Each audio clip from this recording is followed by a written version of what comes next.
Hello and welcome to another anime lore and theory video. I'm Shergok, your host, and today we are going to take a closer look at how and why Zesshi Zetsumei could be trained and formed by Ainz and the rest of the Great Tomb of Nazarick. But before we are going to take a closer look at any of this, let me quickly thank my Patreons for supporting this channel, as well as a thanks to all users of the YouTube thanks function for making one-time donations. And with that said, let's get to the topic at hand. And let's start with the basic requirements, what it actually takes to level up in the new world of Overlord. Well, just like in Yggdrasil Online, fighting, experiencing hardship, and mastering it, and of course experience points. But before that, perhaps we should ask ourselves, why can people even level up in the medieval fantasy world of Overlord? What's the reason behind all of this? And why I just mentioned a video game? Well, we know that this level system apparently originates from Yggdrasil Online, a dive MMORPG, because of its strong similarities to the game's mechanics. However, it also seems to have been expanded upon and changed a bit. And Riku Aganea once hinted that when the players from another dimension arrived, the use of wild magic, the magic of the soul, the original magic of the new world, became much harder to use. And he also said that the players from Yggdrasil corrupted his own world and polluted and spoiled it. So I suspect that the arrival of the players, the materialization of their characters, their avatars, their magic and their items, especially of course their world items, was only made possible through wild magic itself. In other words, a large portion of the world's wild magic, the new world's native magical energy, is now being used to sustain tier magic and the game-like system and mechanics from Yggdrasil Online. You can imagine it like this. It's as if you were running a virtual smartphone with a different operating system inside your own current phone or your own personal computer. The resources for this virtual system comes from the original one, making the base system below so much slower. That also means wild magic stands above tier magic and can therefore theoretically and most likely practically bend or break the game's rules. That might explain why there exists a wild magic ring that allows a warrior like Kokutos to gain 5 additional levels in martial classes while he wears it, even though he is already at level 100, the maximum level for players. And now that we have clarified all of this, let's move on to the first major obstacle that many beings in the New World would face, not just humans but also dwarves, elves, ogres and goblins. A kind of hard level cap for almost anybody. For example, no matter how hard Climb trained, or how much he is trained by others who are stronger than him, his training never made him stronger than a gold-ranked adventurer. In other words, he probably couldn't surpass about level 20, roughly speaking. And this applies to the majority of fighters. Only a few exceptionally gifted individuals seems to be born with the potential to relentless training of course, break past this very first level barrier that keeps like 99% of the population below the level 20. For example, Garzef Stronov was able, without the help of the Ring of the Dragon Lord, to surpass level 20 and reach at least level 26, and with the aid of his wild magic ring, he can enter the realm of heroes, a rank that is usually said to be above level 30, meaning that Garzef Stronov, again, thanks to this wild magic ring that raises his level to 5 additional ones in warrior classes, his total level needs to be 26, that he can at least reach the 31 level. Brain Anglaus, his rival, managed, without the aid of the dragon ring, but with all of his might, his skills, his dedication, and a lot of potions, to unleash an attack as powerful as that of a level 40 warrior. So he likely reached the level 30 naturally, and likely above. And again, level 30 is known as the Realm of Heroes, and only about 1 in a million humans can reach it without any assistance. And even then, it requires an enormous amount of training and talent. But we know that Zesshi Zetsumei is already level 88, far beyond any of these limits. And we also know that she descended from a bloodline of players, the bloodline of players who found it slain, the so-called 6 great gods, and that her father, Hugin, the Elven King, is likewise the son of an Elven player, one of the 8 great kings. In other words, Zesshi descends from 2 separate player bloodlines, and with her current level, she has already surpassed all normal barriers. And if player blood functions in such a way that once awakened, it removes all level restrictions up to the hard cap of level 100, the maximum level players could get at Yggdrasil Online, then Zesshi could potentially reach level 100 naturally.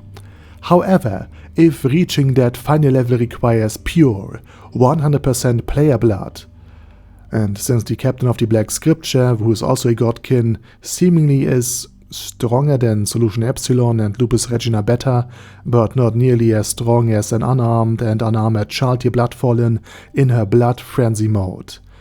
It could be that he cannot surpass level 67, and therefore it could be that Zesshi, who has probably already reached an age well over 100 years, might be unable to get beyond level 90, having simply been lucky enough that enough of her player blood awakened to grant her up to 90% of a player's power, or at least that potential.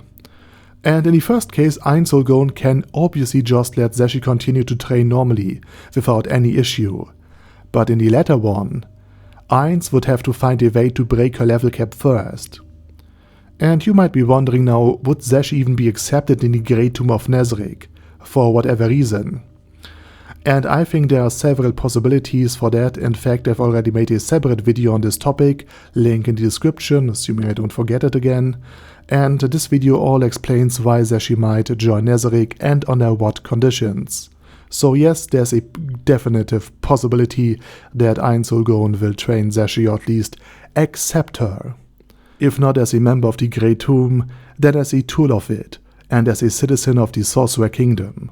And with that said, we continue. Ainz could also simply use Wish upon a star, a ring that still has 2 charges left, and it allows him to use the Wish type spell without consuming experience points, and he could also use it to raise Zeshi's level cap to match his very own.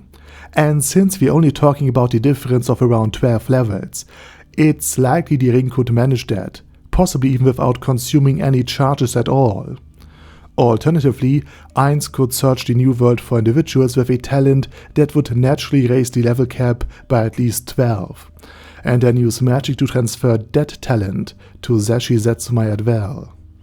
Otherwise, only wild magic from the dragons or world items would likely help, and I think the most probable option would be through Draudilon Auriculos, the queen of the Dragon Kingdom. She likely wouldn't have any problems helping Ainz with his Zesshi project, and in exchange for this Zesshi leveling arc, she could enter a stable alliance with Ainz and the Great Tomb of Nazarick and his Sorcerer Kingdom.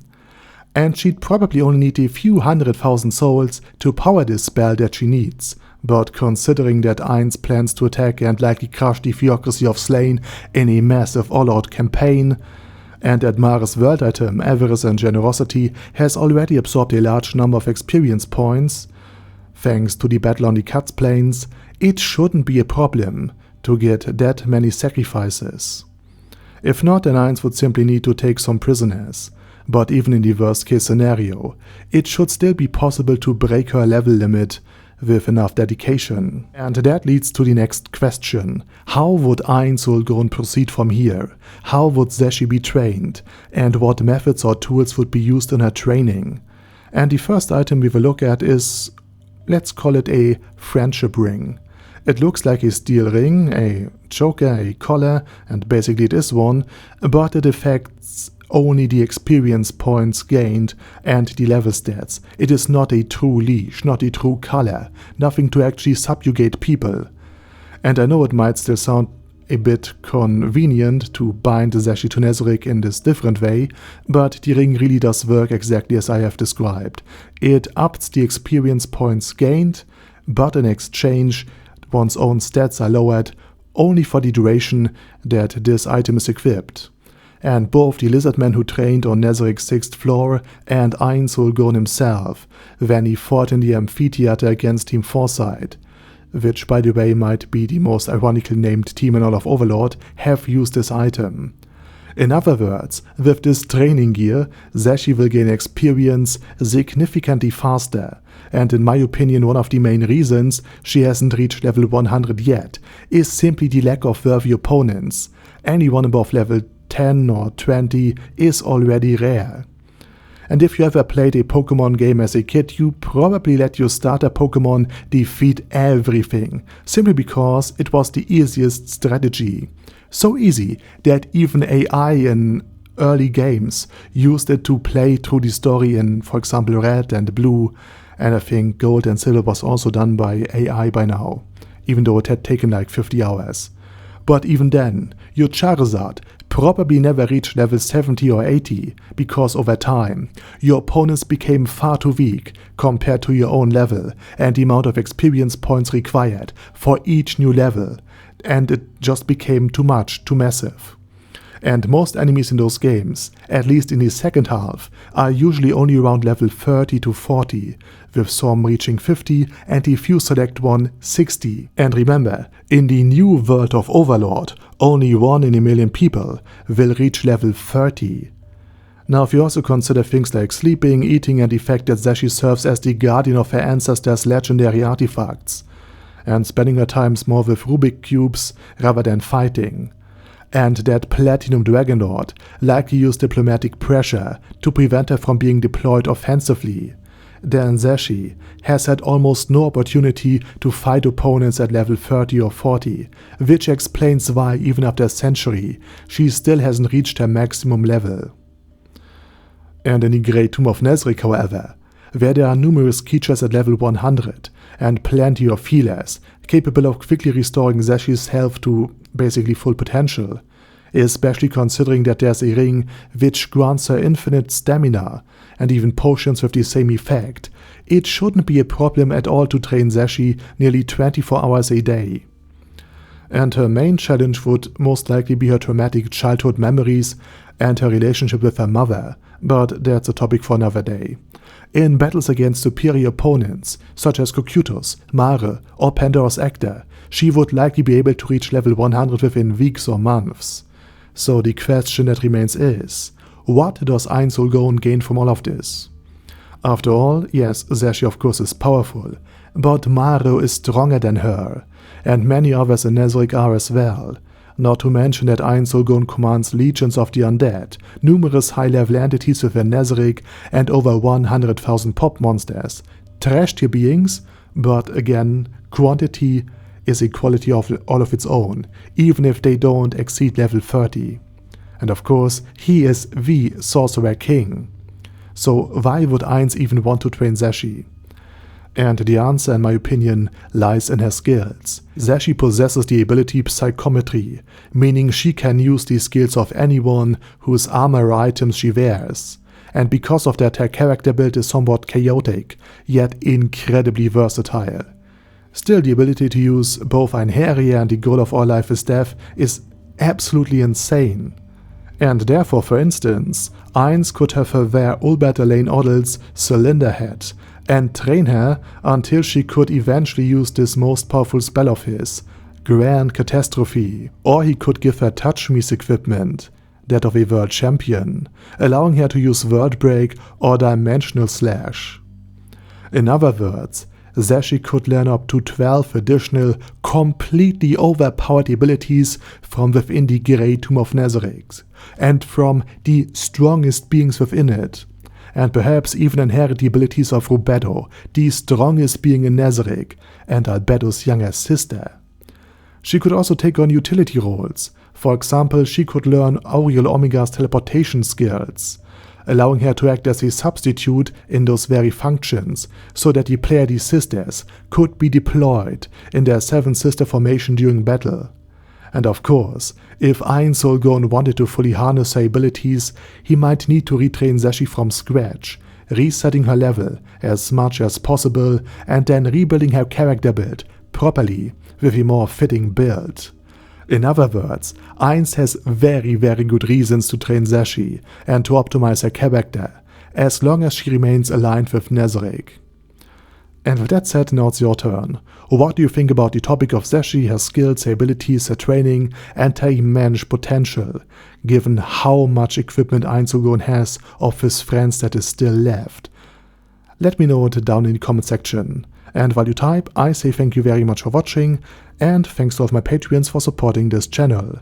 And of course, I say my special thanks to Other Daddy Other, ASK, Bad Guy Yee, Bad Burrito 316, Beezer, Ben C, Brandon S, Brandon D, Chrissy, Crowley 0221, Sia, Crystal Prime, Dead Slime, Death is Mercy, Deathless Dragonlord, Demon Xenomorph 1987, Devin Downen, Ding Dong, Din Pep, Dragonlord Placido Saxophone, Duckwagon, Dunkler Krieger, Dystopia, Dystopia II, Enigmatic Unicorn, Feralchivan, Guy with That Head, Hector Marino, Hoss, Huster, Jacob G, Jana B,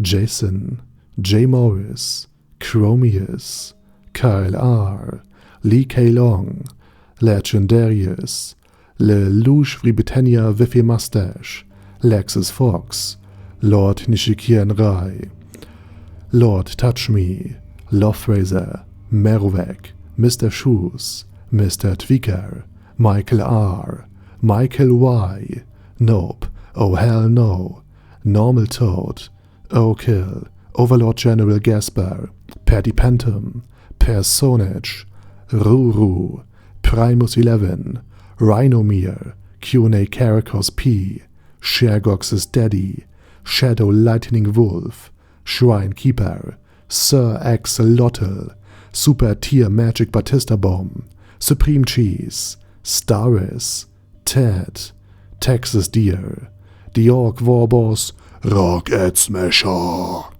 T.E. Wang, Vash Hawkeye, Vegito27, Venture Fanatic, Wilhelm, Xenokai, and Sonagon. Thanks guys. Anyway, have a nice day, and I hope to see you all again soon on my next video.